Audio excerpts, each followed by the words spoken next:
Boat 628, A Tony Neal Tale, Part 11 of 42, 9:14 a.m. As Tony grabbed a T-handle paddle from the storage area beneath the NOC's bus, one of the workers, a redhead with braids, said to him, "Ooh, that one's twisted. I'd grab a different one," a suggestion she accentuated with a crinkly face look of disgust. "Oh," Tony said, holding the paddle in front of him and taking a closer look at it. "Yeah, I guess it is. Thanks," he said, extending the word in invitation. "Leia," the young woman said, adding, "You're welcome. Have fun." "Will do. Thanks, Leia," he replied with a smile before continuing along the line to the front of the bus and rejoining his group as they made a semicircle around Patrick. "Okay," Patrick said as his 6 guests coalesced. "Frankie and I are going to carry the boat down, so we'll both need someone to carry our paddles.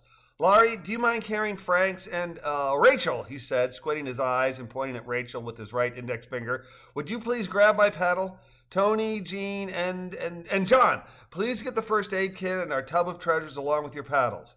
It's not far and it's a smooth path, but if you need to rest along the way, do it. No shame, no fear, just fun. That all makes sense?" "Got it," Tony said, adding, "Jean should do the heavy lifting. Pound for pound, I'm pretty sure she's the strongest one in the boat."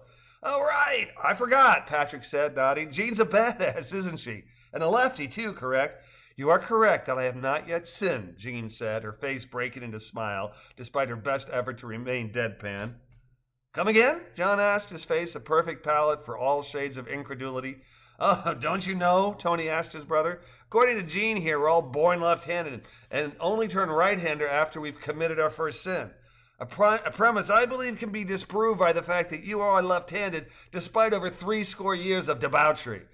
"I don't know about 60 years of debauchery," Johnny said. "Maybe 63 years of—" Okay, Reggie," Patrick interrupted. "We'll have plenty of time for hijinks once we're underway, but first we've got to get us, the boat, and our equipment to the Chattooga. Frankie, I'll lift my end first, and I'll take the front. Jean, maybe you can help Frankie lift the boat up to his head. Y'all ready?" "Ready," Tony and Johnny hollered. "Will do," Jean said as she stood at the back of the boat and prepared to help Francis lift the raft. "Cool," Patrick said as he got beneath the boat and lifted. "Give our man some help and we'll be on our way." "Francis?" Jean asked. "Let's do it," he enthused as the pair lifted and shifted before the sextet began their descent.